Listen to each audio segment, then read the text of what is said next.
I was in a program of Dominic's called Living Miraculously, and I never resonated before Dominic, and I shared this with him, never resonated with the whole Abraham Hicks law of attraction that's spread not just through Esther Hicks, but other people, mainly the Hicks, I guess. And then I heard Dominic explain it through the three principles, through what Sid Banks brought to all of us. And all of a sudden, that's what Sid has been talking about. We are always creating, always, 24/7. That's what the three principles point to, the fact that we are taking, what's the word I'm looking for? Pure, I guess that's the best word, unadulterated, pure energy, bringing it into the world of form through the ability to think. So the ability to think is the principle. What we think is what Dominic and I are going to be addressing today, how this affects relationships. What we think is our personal creation. And couple that with free will. I mean, we look at the world of nature and it is so awe-inspiring that somehow, how does salmon know to swim upstream to spawn? I mean, the miracles all over nature. And then you look at us and you realize, you know what? We're miraculous also. We're also part of this amazing miracle. So part of it is that we are designed with free will. We have the free will to accept or reject, let go, fall away. There's so many different ways that we have all described letting go of the thinking that is not healthy for us, that is not helpful. So it's absolutely a pleasure for me to be doing this with Dominic, and we'll see where we go, right? And thank you all for joining us from all over the place. Yeah. And Lori, you've been doing this work and specifically in different ways. Maybe just say a bit about that, because for me, I'm a coach, and that's kind of the way that I've been doing it. But in terms of your right, everybody may not know. Yeah, where, especially on YouTube. Yeah, not everybody knows. So I never planned to be a therapist. I think this is really valuable to know. I was an art teacher in a junior high school. I was an art teacher so that my parents told me, well, you have some art talent and you should be home when your children are home. Well, I was never blessed with children. It's just what happened, and I will say, I was freaked out about that. Before meeting Sid Banks, I was freaked out, and I was on a search to find out not only how to get pregnant, but also, how to find a husband in order to get pregnant. It was just this long line of have to do this, and it was such a burden. I was so burdened by everything I thought I had to do to be the person I'm supposed to be. And I kind of went along to a talk by this unknown person at the time, Sydney Banks, who had no initials after his name, and I was one of these snobs, And I went, and something really hit me, which was, I don't know what Sid said, and I kind of poo-pooed. I still, even though I was hit so big, kind of poo-pooed that anything had to do with something Sid said. So what hit me was that it's not all up to me. That as long as I look in the direction of a peaceful state of mind. The things out there, the husband, the children, the white picket fence, the whatever, is not going to come through me wanting it. It's going to come, whatever will come, maybe not those things, but something beautiful comes.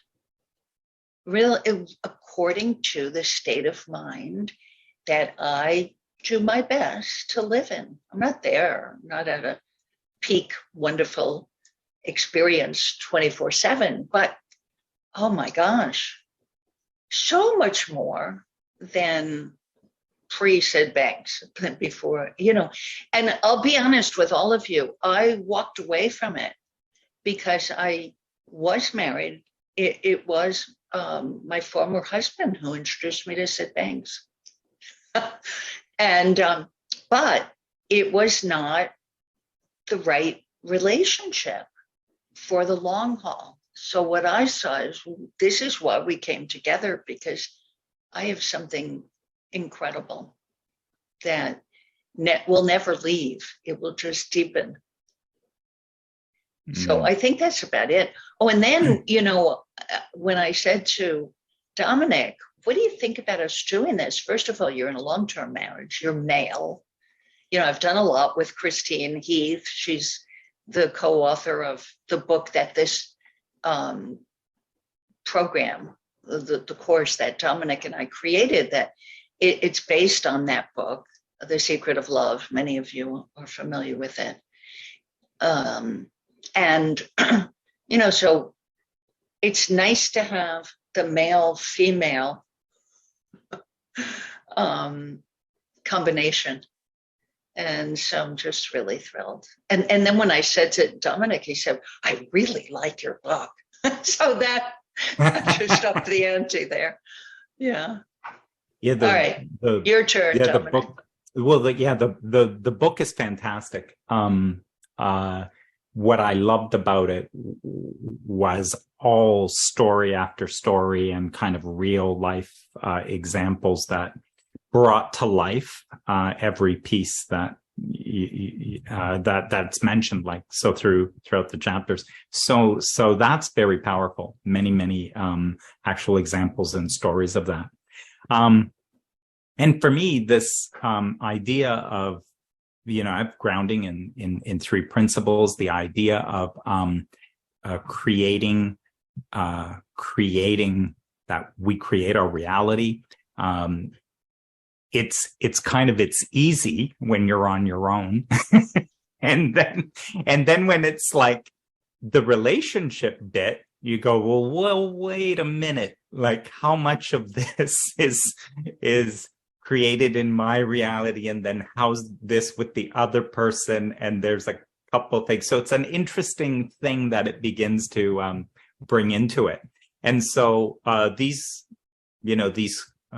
experience of our relationship is one that is either the way you would want it to be, or it's not the way you want it to be in some ways. There may be aspects of it that are the way you want it to be, and then other aspects that are not. And to think that, and that's all you, right? That's all kind of flowing and created in your own mind with your own thought. And in a relationship and in a couple, it really seems sometimes you can get wrapped up in but it isn't me. It isn't me. It is the other person, or at least they've got a part to play. So that's what I'm excited about exploring more deeply in this program. Yeah, beautiful. So why don't we dive in now? I think most people have entered. Yeah. And the first thing we want to talk about is how we have society. I think, there are people from different countries on the call now. You could probably attest to this fact in your country, even, maybe not. That'll be interesting in the discussion at the end. But there is this here, my experience in the United States, there is this misnomer that relationships have to be worked on. And I've been a couples therapist now since 1985. Kind of gives away my age, doesn't it? Well, I started young. But everyone who has come through the door has used that terminology. And when you think about it, working on a relationship, and that's been spread by my own profession, the traditional way of couples therapy is that it has to be worked on, and people came up with tools and strategies and all sorts of things to get it. Tools, like literally, you're going to work on a piece of lumber or something and fit it to the other piece of lumber. Well, when people think about working on a relationship, they cower. Who wants to do that? Because that implies that there's something wrong with the relationship. And what I learned early on from Sid Banks is there's literally nothing wrong with any human. Every person is born with perfect, innate health. And for those of you who know the psychiatrist in Arizona now, I think, Bill Pettit, you may know that his logo is never broken, nothing lacking. And I love that. That is true not only of you, but whoever you are coupled with. Even your relatives who are not your significant other, your employees, your employer, anybody you come in relationship with, their soul, their spirit is perfect. Now that's an interesting thing to have a look at. You take it from there, Dominic. I want to hear what you say about that. Yeah, this part about working on the problems is it's obvious when you think about it, because you're always experiencing whatever you're focused on. You're always experiencing whatever you're thinking about. And so the very idea of saying, I'm going to work on this problem in my relationship begins to put a focus right onto that thing. And, well, what's also a realization is that that problem is not actually there. So a problem can only be perceived. It can only be, of every problem is constructed of thought. So the problem in my relationship, the problem with my partner, exists in my mind, and it is made up of thought, just like everything else I'm experiencing. So what a trap it is, and this is why we kind of looked at this as one of these essentials, like what a trap it is to have innocently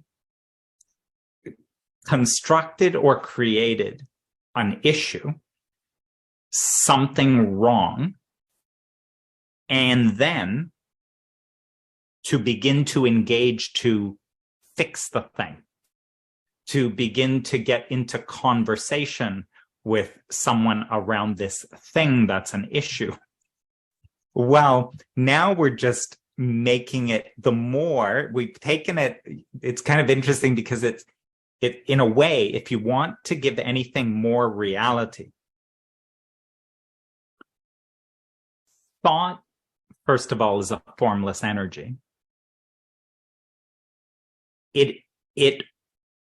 Sid Banks talked about how this formless energy expresses or comes into form first via thought. So that's the beginning of creation. You get this formless energy, and it comes into form via thought. and it forms all things. So a thought is what we're dealing with. Now, when it's a thought and in the form of a thought, it's really not that big a deal. Because it just kind of sits in my head and it's just like, you wouldn't know necessarily that there's anything. You wouldn't know there's a problem. But what happens is in my mind, it's now real. And now we go further I begin to express. So now I start talking about it. The minute you start talking about this, there's more reality to it. In the moment of talking about it, it's becoming more physical, more real, more manifested. And because we can literally perceive it with senses. And by the time you're behaving about that as though it were true, there's now a lot of physical going on around, which is why it really seems to us, but this really is a problem. And what a truthful statement to say, this isn't just in my head, Well, yeah, you made sure of that. You made sure it wasn't just in your head. It's now expressed physically. It is now literally a thing. And it's interesting because the trap of this thought and the nature of thought is it only lives and exists in your experience by your attention to it, by your focus upon it. A thought, a personal thought, has no life of its own. It's not wandering around in your mind. You invite it. So a personal thought is a thought that has your attention. You give it attention, and your attention, your consciousness, is the only thing that's bringing it to life. And as it comes to life, then you feed it with your attention. And now you get talking about this with someone else, this problem, and you get talking about it with someone else. It has more life and more life and more life. And we've all heard the idea of a train of thought. This energy has a momentum and it will keep building and building and moving in that direction. And the more it is fed with attention, the bigger and bigger it becomes, and the more of your mind it fills. Sid talked about levels of consciousness. And that problem came out of a level of consciousness that I happen to be on. That's the only way it can show up. Well, there's plenty more thoughts like that one on this level of consciousness. So if you think you like that one, wait till you see what else is coming, because there are plenty more, all of them in that same feeling, in that same level of consciousness. And of course, the joke is that here I am in this level of consciousness. I think I'm going to fix my problem. Good luck. Your whole feeder system and what's coming to you in your thinking is all on the same level of consciousness that has given you this problem, created this problem. And it's why Einstein said we will never solve a problem at the same level that we created, from the same way of thinking that we created it.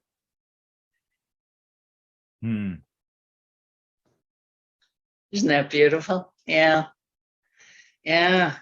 So you can imagine how lives change, relationships transform as people really start seeing this, because it's so profound. It's like turning yourself inside out, because we experience life, including love, from the inside out.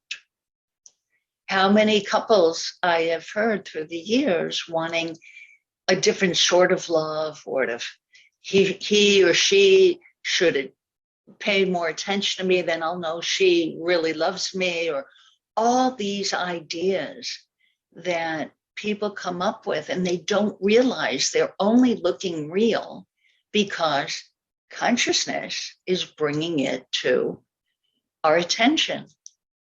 That's the other principle. Sid talked about three principles: mind, thought, and consciousness. Consciousness brings whatever we think to life. And we have the capacity to realize through a feeling, typically. I mean, sometimes you realize that your thinking is really off base. You need a nap, or you need to go take care of yourself in some way.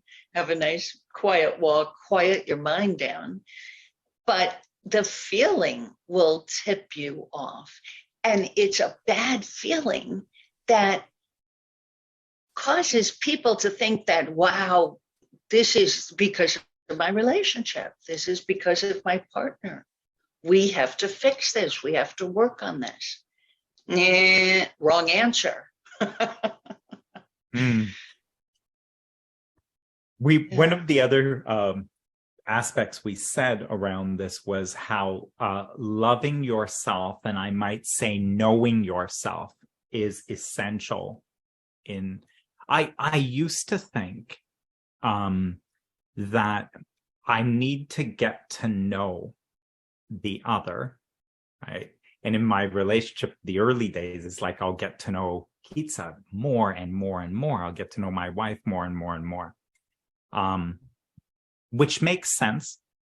There's more to know, but there's something to distinguish around knowing the content, the history of another, the thinking of another, like all of that, which is distinct from knowing who they are, knowing who they really are.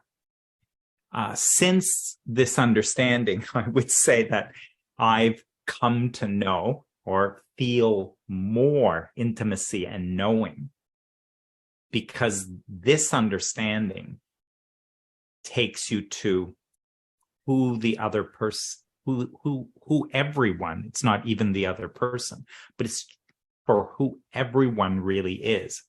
So when I know, or when I'm exploring myself, my true nature, who I really am, how these principles, mind, thought, and consciousness, play out for me, that understanding has me see and know and truly, truly understand another.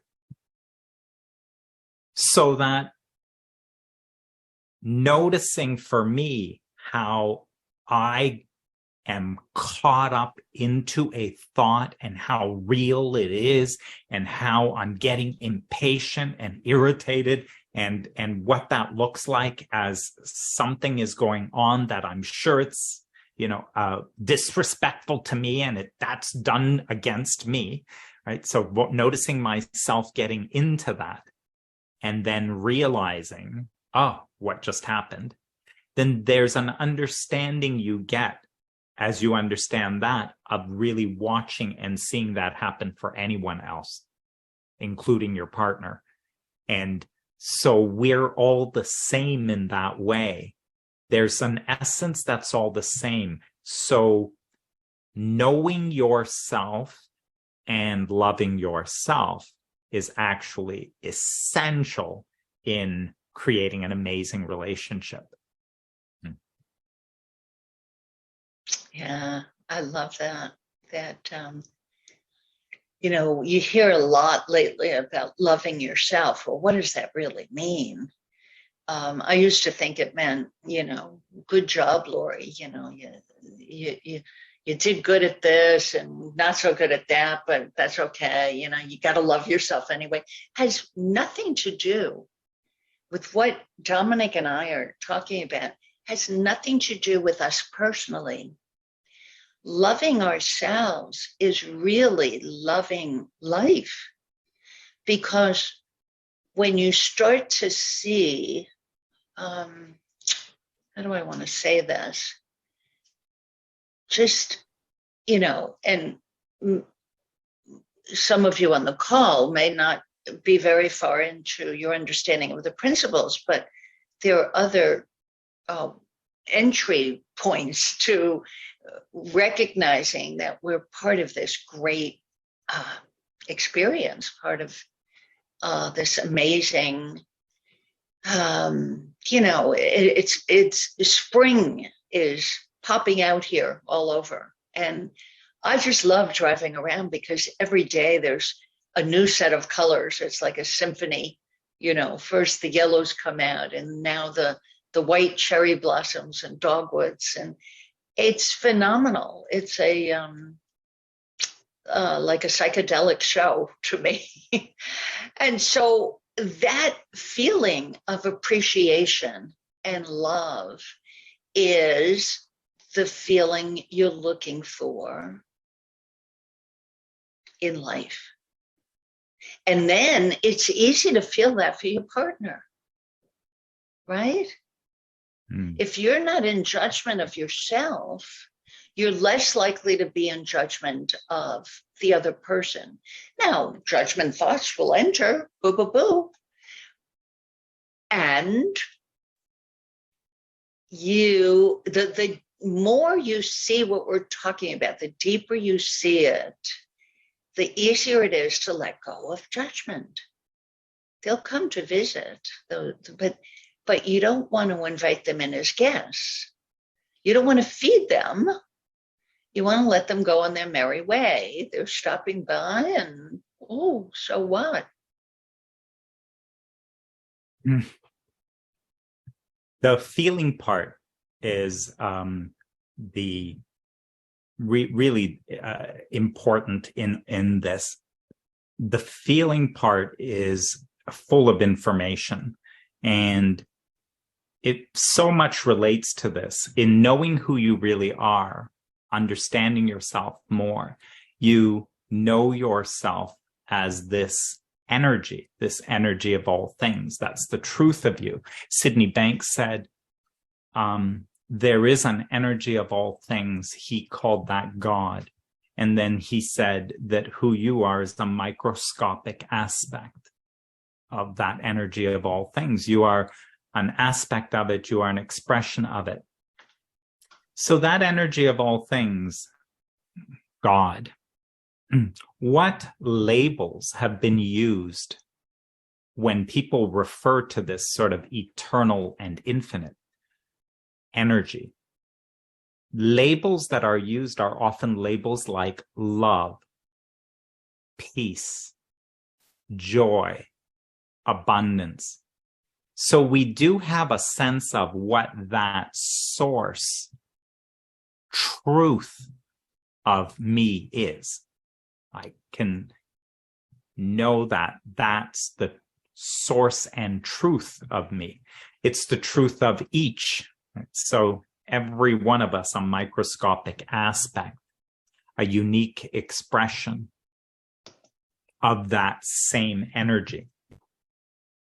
So then feeling becomes this. So in this moment, we are that energy. We share in its nature, which means that I have a mind, which is really sharing a piece of what that mind is. My me, little me, this finite me, is not an infinite intelligence, but I am not separate from that infinite intelligence. But from this finite and physical perspective, there's a personal element to that. We share in its nature. So this feeling is my source feeling. And then I am given the gifts, these principles, gifts, mind, I'm aware, conscious, and with the freedom of thought, which is really the freedom to focus within consciousness anywhere I want. As I do that, then the thought, and Laurie talked about a jealous thought, or a thought of I've been disrespected, or someone's being rude, or I'm not valued, like some thought. That thought, as it comes, also is made of that energy. Everything is made of the same energy. As my focus zeroes in on that thought which is fluttering around, I am beginning with my focus to harmonize with this energy. And when we say that we feel our thinking, the way I describe what that is that there is a true source energy, which is love, joy, bliss, and abundance. And then in this moment, I am focused somewhere. And if I'm focused on a thought, how angry I am about something, my personal vibration from that personal thought is different now than the truth of me. And what I feel is that disharmony. I call it anger. I call it impatience. I call it irritation. And that's what I'm feeling.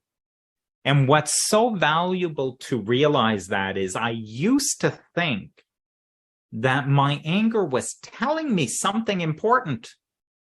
This is really important. It's telling me about what's going on out there. And that's just wrong what's happening, right? So that irritation and impatience was telling me about something that was happening out there. And what I came to learn from this teaching is, oh, I've deviated from this truth of me into a focus. And now I am feeling that thought relative to the truth of who I am. And when I think against who I really am and my true nature, it will never, ever feel good. It will never feel good. And this is where Sydney Banks said, wisdom, your wisdom is only in a positive feeling. Your wisdom is only in a positive feeling. When you are thinking in harmony with the truth of love, joy, abundance, peace, when you're thinking in harmony with the truth of that, it will feel good.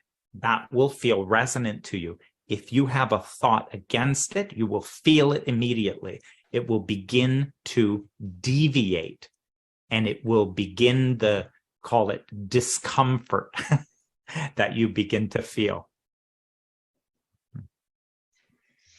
Yeah, and the incredible thing about how we're designed is that we get the feedback of unhealthy thinking and a feeling like Dominic shared, feeling uptight, judgmental, aggravated, impatient.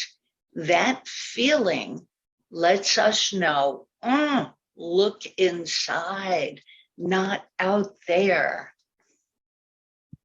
And we've been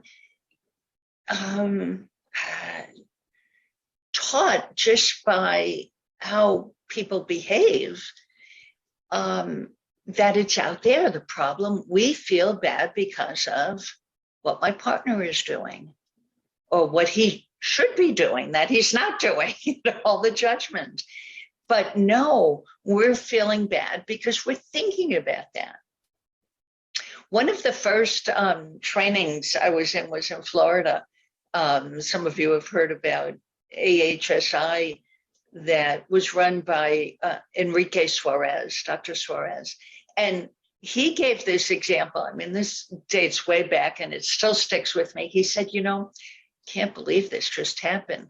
They were living in like an open floor plan, and his wife Ginger was making tea, and he was like mumbling about something he was aggravated that she had just done, and she didn't hear him. She turned around and she said, and she put her head around the corner of the kitchen, and she said, "Hey Rick, do you want some tea with me?" She just didn't hear that he was complaining. And so he brought that to the group of us the next day as a great example that if you don't hear something, it's not in your consciousness. It's not in your experience. She was in a good mood. His bad mood didn't rub off on her because she didn't see it. Now, when you understand how this works, your partner can be in a bad mood and it won't send you into a tailspin. You won't start thinking, well, what did I do wrong? And, he's mad at me. It won't go there. You may offer, can I help? Anything you need? And take whatever the person says. No, I just need space. Just leave me alone. You don't have to take offense to that. It's so easy for people to take offense because because of their own thinking. Yeah, that's been huge. With my wife and I have two kids, a boy and a girl. They're older. They're old now. Older. But even you look at the opportunities for conflict, and the opportunities for conflict. We should do this. We should allow this. No, we shouldn't allow that. And before this understanding, that conflict just has just seems so real versus understanding that, that what my wife is saying makes perfect sense to her. What I'm saying makes perfect sense to me. What she's saying makes perfect sense to her. Nobody is saying something that doesn't make sense. And so it doesn't, it's not the conflict doesn't have that same charge, I guess. What it's left me with out of this understanding is a greater curiosity around, wow, that makes sense. I wonder from what thinking or how that would make sense. And I wonder how that makes sense for whatever might be important to her, because what I'm saying makes total sense from what's important to me. And so what this has opened up is more of conversation and exploration for a deeper understanding. It seems like a deeper understanding of each other, but really the truth is I've gotten a deeper understanding of myself, because every one of these conflicts that appears as a charge for me, everything that's an irritation, everything that looks like I'm getting upset and angry, can and does lead to a deeper understanding of me. It really is not about what's gone on there. It's what I'm thinking about that. And I had no idea I actually think that. Had no idea I actually think that. And now that emotion tells me, yeah, there is a thought and you do think that. And you called that thought. There's you talk about these funny stories early on in our marriage. My wife Keitsa, at one point, we're in a condo, and now you got to know, and Keitsa does all the shopping. She's into cooking. She's like getting the ingredients, everything, like all that. At some point, and we have our kitchen, and there's was a little pantry off. We were in a condo, and there's a little pantry off to the side. You open the door and put stuff in there. So any extra stuff you buy, you put it in there. Some point, she was getting irritated and more irritated, and at some point blew up. There's no water in the fridge. There's no pop in the fridge, like whatever drinks we were getting at that time. I was astonished. I was like, you're the one who buys it. Like if it goes in the fridge, it goes in the fridge, I guess, right? Like I didn't. Well, turns out, growing up at her house, their pantry was in the basement. And so things like water and pop, which were heavy, her dad had to go down and get them. And he had to bring them up, and then he would put them in that's his job. Well, I didn't know it was mine. So it's those kinds of things that start to happen. It's like, who knew that that's a thought? Who knew that that's a thing? But living in a reality like, but that's your job. So hilarious when we kind of uncovered what that was and then could laugh about it. Should we move to questions? I just wanted to say one thing. Yeah, yes, that's a great idea. We're going to move to questions in a minute. And that was such a great story. What a great example, right? Of understanding.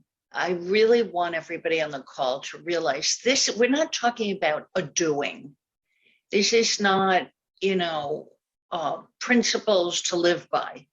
This is principles to understand, because then you have that perspective where you see what, like that example that Dominic just gave is perfect for that.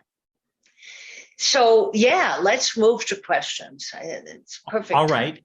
And so we'll go to questions, and the webinar 75 minutes. So we'll go till just past the hour.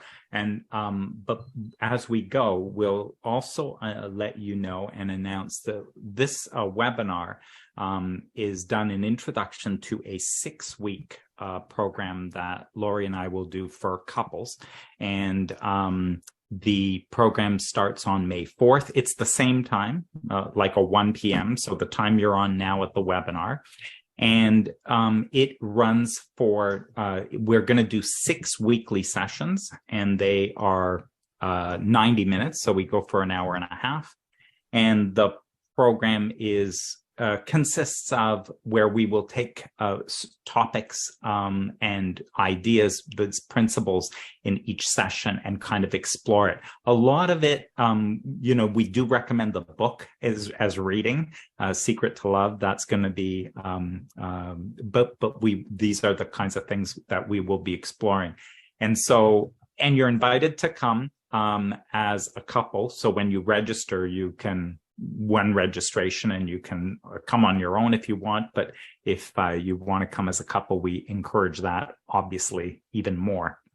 I'll put a link. Oh, thank you. So Lori put it in the chat. Yeah, the link is in the chat. Yeah, and what could happen? You could get into a fight, with your partner if he or she doesn't want to do this. So we're going to caution you. Don't do that. Right. You come yourself, because you know what? And it's the very first example this is the book, The Secret of Love. You could also get it at,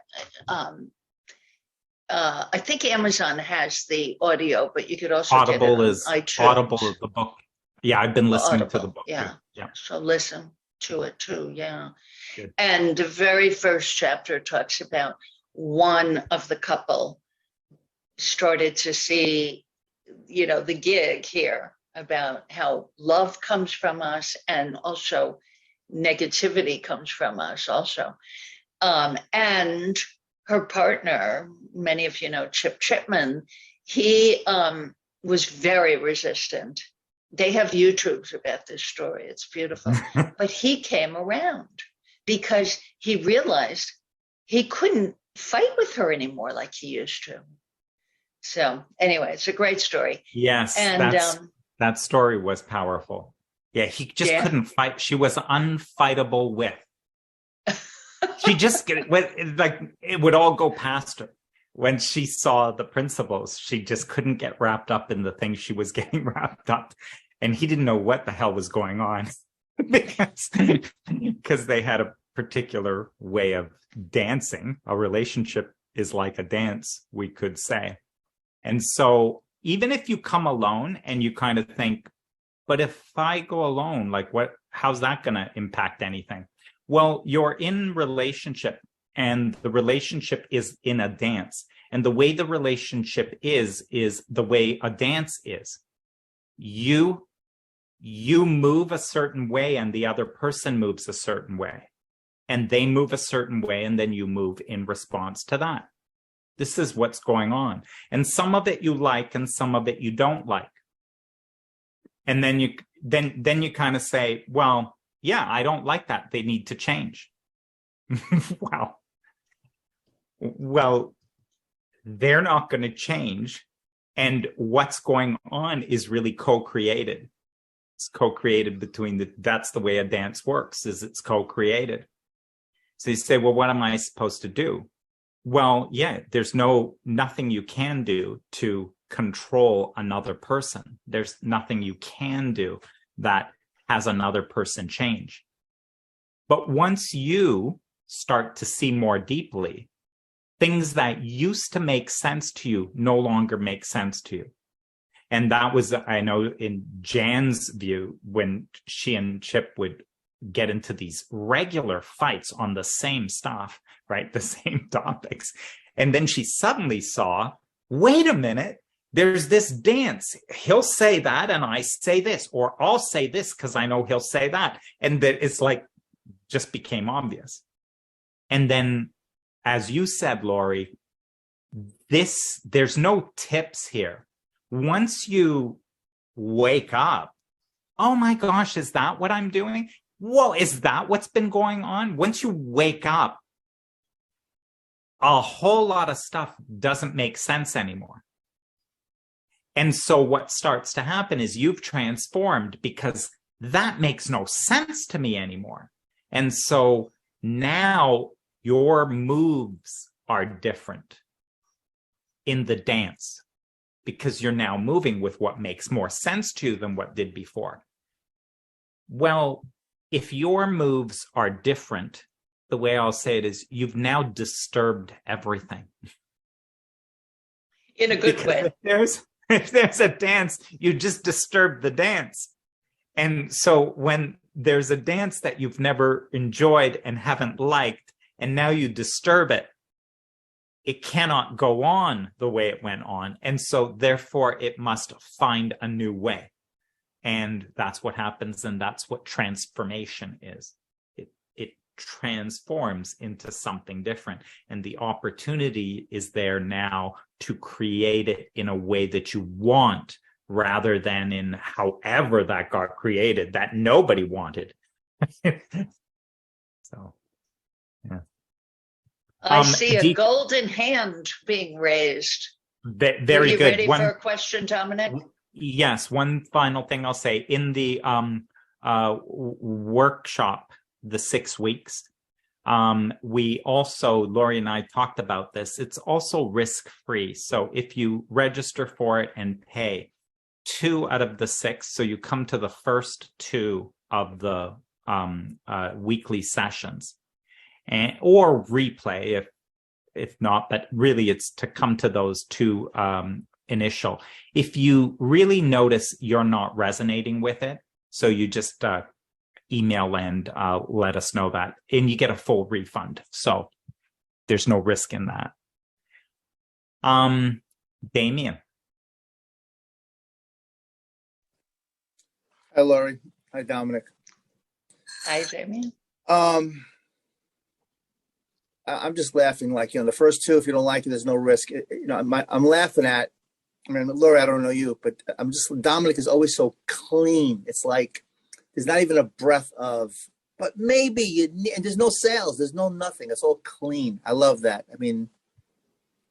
It's just the way he is. So anyway, my question is, and Dominic, you sort of answered it, so I'm single, been through a marriage, been through a lot of relationships. So it's like really loving yourself, and everything is just a thought. And I'm very big into Abraham. So Dominic, you sort of answered my question. Since Laura, you're an expert in relationships. For me, loving yourself is what works for you. And if you okay, for me, I looked at my relationships my whole life, and it was in lack. I need this to fix me, make me better, make me smarter. So that was not really being truthful to myself.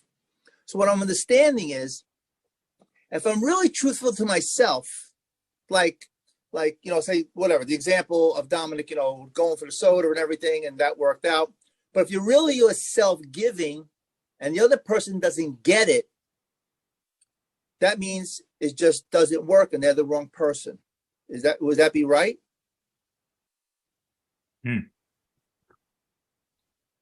So what I'll say about that is this will sound funny, right? So that'll be nothing to think about. Right. Because as you pay attention to the only thing you can pay attention to that makes any difference, and that is who you really are, and living to your highest understanding of who you really are. Right. Remember what I said about what that essence of you is. That is love, peace, abundance. Now, the further you are from the truth of that, the truth of who you really are, the harder you are to live with. Right. So the further you are, the harder it is. So the further so with the Abraham, I'm not real thorough as 3 P's as I am in Abraham. So the farther you are, if you're with somebody and there's a lot of resistance, it's showing you're not paying attention to who you really are. If you're really who you are, then they get to really be who they are. And but if there's resistance, if you're picking up resistance, is that coming from you? Okay. Or from them? It just came into my mind.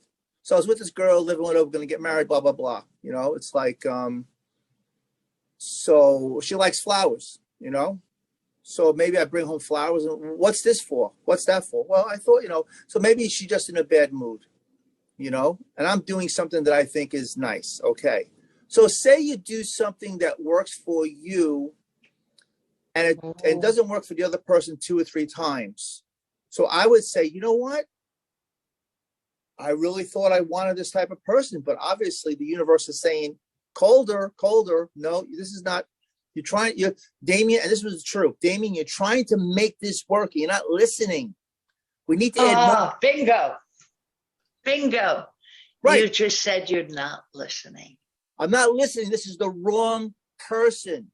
Stop looking there. It may not be the wrong person. It may not be the wrong person, but you're not listening to her. She may feel awkward with somebody bringing her flowers. You don't know that yet. Well, see, we do in the course, Damien and I are going to spend a lot on listening. Right. But the truth that I found out through doing some digging is I wanted this person because she was very organized and smart, and I wanted to be more organized and smart. And the truth that I heard from somebody is, oh, so you want from her what you need to get from yourself. I was like, what? So that was a big awakening.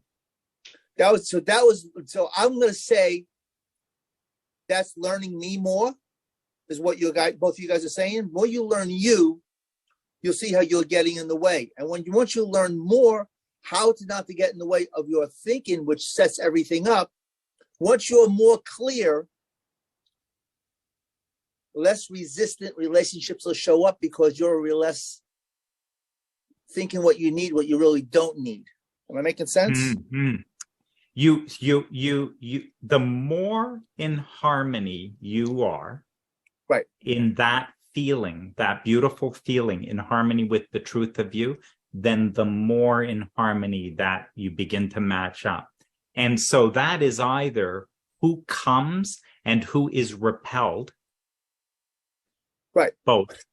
And then even in the existing relationship, the kinds of behaviors and interactions that are harmonious with where you're at are more available Right. and less likely to have a space for what is not.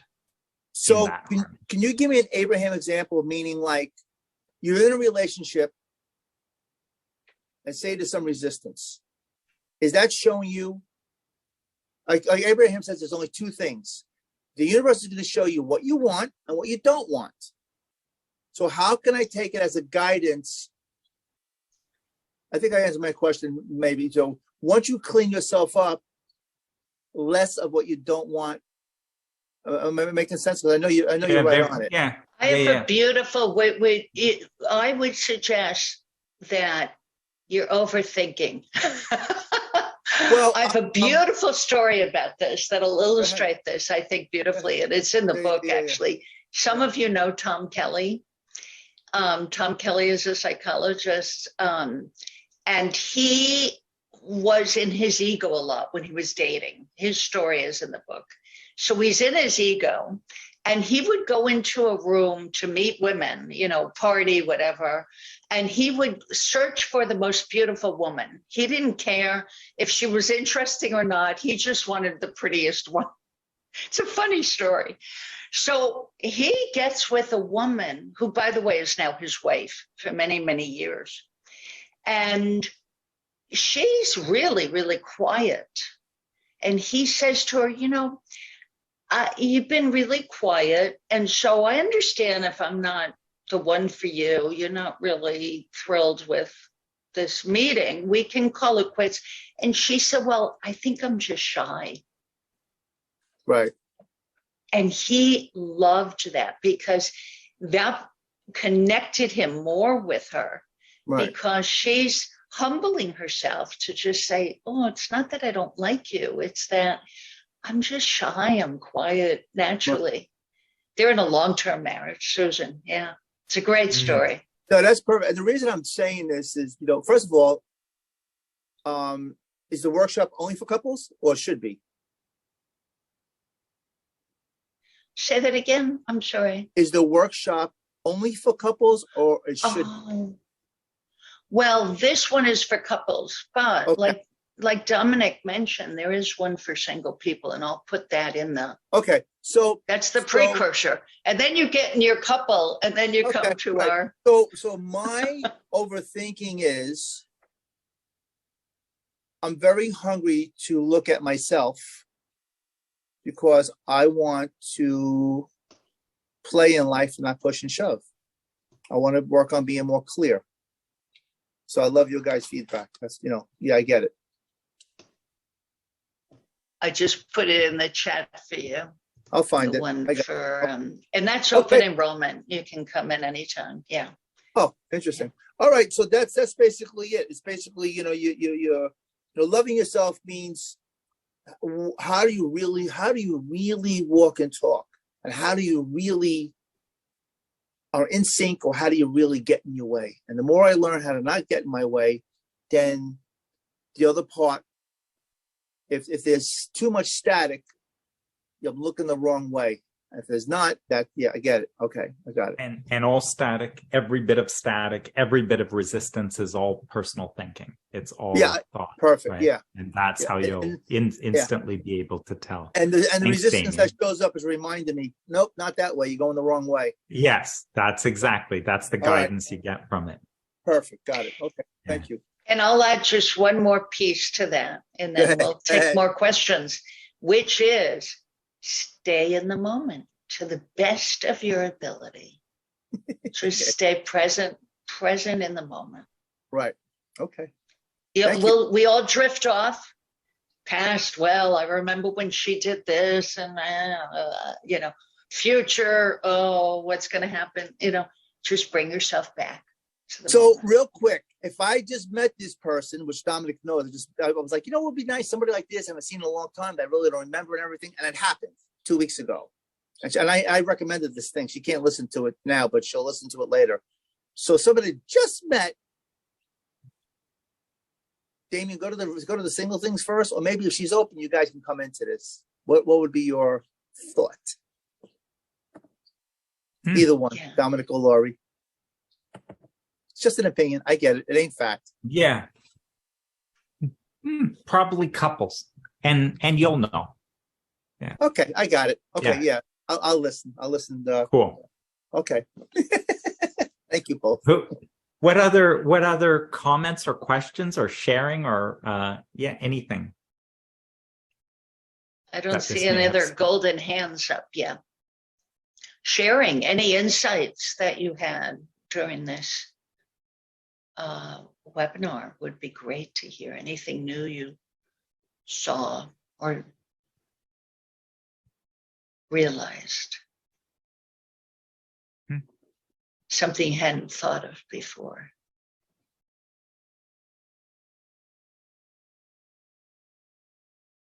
Oh, okay, Kay. Katie? Can you unmute yourself? Thank you. Yeah, hi. Can you hear me? There. Yes.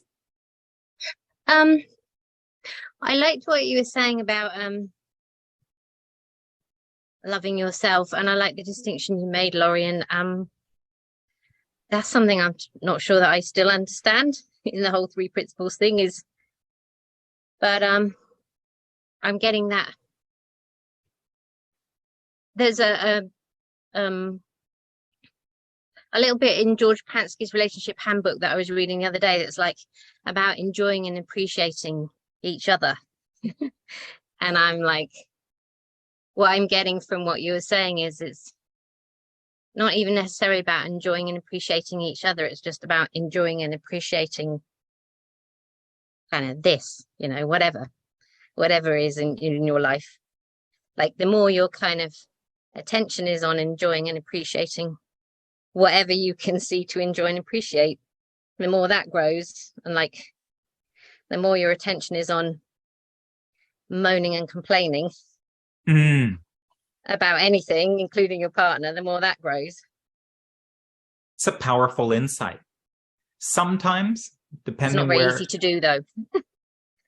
Well, what's a powerful insight, because what's not easy to do is to enjoy and appreciate a partner who's irritating or upsetting me.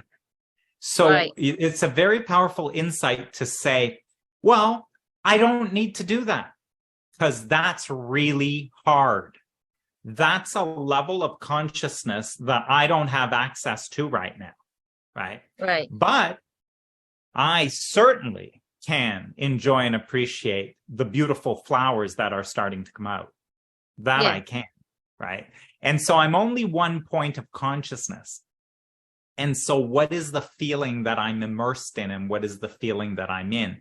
And why am I doing this? I do it for me. I do it for me because I want to live in a way that's joyful and loving and appreciative, because it feels good to me to live that. It feels good for me to live as who I really am. And I'm just going to do that. And then watch what happens. Okay. Yeah, I do hear that. I think that's why it was interesting when I read that in George Pansky's book, because it's like, how often do you look to your partner as the source of enjoyment and appreciation, and then when you don't find them to be the source of enjoyment and appreciation, you're irritated, annoyed, and pissed off with them all the time. Then it's like the whole thing is just sort of spiraling in the wrong direction. But the other thing that I think I had a bit of an insight about it last night. Actually, some things that you were saying resonated was when you were talking about your wife. My husband is a very kind of quiet sort of person, doesn't talk a lot. And that's always been an issue for me. And then last night I was thinking, do you know what? I think for me, kind of growing up, I'd go silent when I was moody. So I think I just constantly interpret his silence as him being in a bad mood, him like rejecting me, him ignoring me, him like not being happy with me. And it just is like this permanent cycle that I'm in, that I kind of don't feel safe or loved or cared for because he's just naturally quite a quiet person, and I'm naturally quite a chatty person.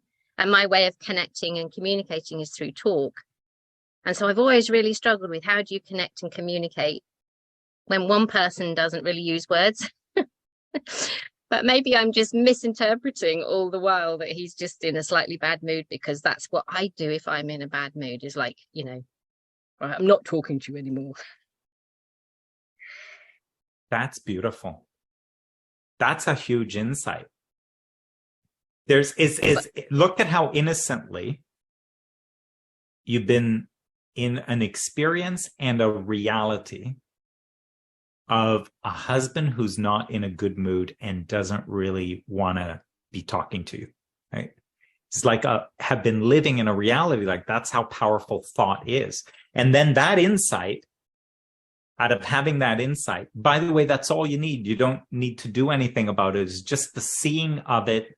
It's like it's you just unplugged it. It was plugged into the wall and it was all singing and dancing. And now once you have that insight, you just pulled the plug on the whole thing. And the life that was in it that made it look so real is suddenly starting to dissipate and deflate. Yeah, I don't think it's going to go away straight away, but I think there's a kind of a chance of a reality check-in with myself now. It's just kind of been going like, really, because it's such a go-to place. It's like a habit that I've had for the entire relationship. It's like, so yeah, things do come to the surface about what reality are we living in as a result of the thinking, and the thinking that's unseen. I think for me, that was an unseen thought, yes. That kind of been running the show in the background for quite a long time, or a long time. I love that you said that. The thinking is unseen and the feeling never is. No, but I was definitely doing that kind of like, well, he just needs to change his behavior and be more chatty and then I'll be okay. The feeling you are aware of. Yeah. The feeling you are aware of. I have a feeling that's disturbed. I know instantly that there is thinking going on. And by the way, in any disturbed feeling, it is personal thinking. Really, I could say that in this moment of this irritation and impatience, I am believing something untrue. Shortcut right there. I am believing something not intelligent. How do I know that? Because the truth within me is an infinite intelligence. And if I was thinking from that infinite intelligence, it would only feel good. So this irritation and upset that I'm feeling, I don't know what I'm thinking, but I can tell you that given this irritation and upset, I am thinking something not true, not intelligent. It's kind of all you need to know. Yeah, So I guess the insights just kind of take their time. They come when they come, right? Because I've probably been doing that for years and years and years, and it was only last night that it kind of occurred to me, why do I find this silence so difficult? But insights are transformational. If you were in your house right now because it's pouring rain outside and it's been for 2 days and you're not going anywhere, and then you discover, because all your blinds were closed and everything, it's actually a beautiful sunny day. It's transformational. There's nothing else you need from that insight. Everything about you would change. You would go out instead of staying in. Everything would change. And you don't need a strategy for that. You don't need anything. And it doesn't even take any time. Insights are instant in the moment. Your entire reality is different. Your entire relationship becomes different in that moment. Yeah. And I also loved your metaphor of the dance too. Having been a big dancer all my life, it's like, and about the dance that got created like unintentionally. It's like, it'll be like, we're dancing a waltz, but actually I prefer a jive. So what are we doing? It's like, I'm going to start dancing a jive and then you'll have to jive with me because that's just how it works. Amazing. What's beautiful is, when we wake up to something that has not been useful, that we've been buying into, when we wake up to that, it's a blessing. If you can see it as from the standpoint of gratitude, I know when I was first learning this, that when I say this, when I was first learning about the principles, I would beat myself up thinking, well, you should know better than getting sad and depressed. You know, you've been around this for X amount of time. And that was just more thinking, judgment, negative thinking. So then I realized, what am I doing? Duh. That's the moment to be really grateful. I'm so grateful that I saw that. Boom. Yeah. You know, we're all human. Yeah. And that's it's really true innocent, right? We mess Yeah. up just like partners, just like everybody in our life messes up innocently because they're listening to their own negative thinking, not knowing that. They don't know that. Mm. Yeah, and I must have been having a lot of insights yesterday then, because the other thing that occurred was this sort of my biggest problem is probably not my husband. My biggest problem is that I judge myself really harshly. And then of course that's not the energy of appreciation and gratitude again, is it? Just for yourself. So it's like, oh, I'm never going to get anywhere while I'm kind of like holding a gun to my head, really. So true. And trying to have a happy relationship by not really enjoying me first, you know. I think that's what you meant, wasn't it? It's kind of like beautiful. Yes. Yeah. See, you're starting to notice judgment, not just for you, for other people. Yeah. I mean, have all of you noticed, like if your partner, like Kay's example about, you know, let's say your partner is irritated and upset. Well, if you take it personally, you're going to go down that rabbit hole with that person, feeling awful, miserable. But if you realize, hey, I know what irritation is about. I've been there. I know what it's like. And that pulls out compassion for the other person who's going through a hard time. You just feel love and compassion, and you know that it's not going to last forever. It's a temporary condition. All thinking is temporary. Even when people hang on to it and work it, even that's going to be more, you know, that's not going to last a lifetime. But the less you hold on to it and work it, the more temporary it's going to be. Does that make sense? Thank you. Thank you. Wow, what a day you had. So many insights. That's wonderful. Beautiful. Where do you live, Kay? I'm in the UK, in the South Coast. Yeah, I'm often awake at night thinking particularly about the relationship. But for some reason last night I was just like, yeah, it's that kind of like, you know, this energy of judgment, it really doesn't achieve anything. Maybe when I noticed that, that's when I kind of started sort of thinking, like Damien was saying earlier, I kind of was like thinking, well, you know, maybe this relationship just isn't the right one for me. And then it was like, no, maybe that's not it. It's not that it's not the right relationship. It's that I'm not being in relationship to myself and to my husband in a way that is going to make this be a kind of more happy experience. It's like, doesn't mean ditch the husband. It means change the dance, I think, into usual metaphor. Amazing. Do you know what the real relationship is for all of us? It's the relationship we have with our own thinking. That's the underlying relationship. The relationship we have with our own thinking. Do we take it seriously? Do we run with everything we think? Or do we have an understanding that our thinking is personal? It's not the real deal. It's not the whole deal. It's nothing. And the patterns are on repeat, right? I'm like, oh, I just go to the same patterns constantly on repeat over and over and over. Like, oh, maybe I don't have to do that. Beautiful. Well, thank you. Thanks for that, for the sharing. So the replay will get posted soon, and then you'll get a link to the replay. And And I'll include this link in the email as well, the one for the program coming up. So you can take a look at it there. And if you have any questions, you can email us. And then, yes, anything else, Lori, or does anybody else have? Yeah. The first point we made about, I'm trying to put something in the chat.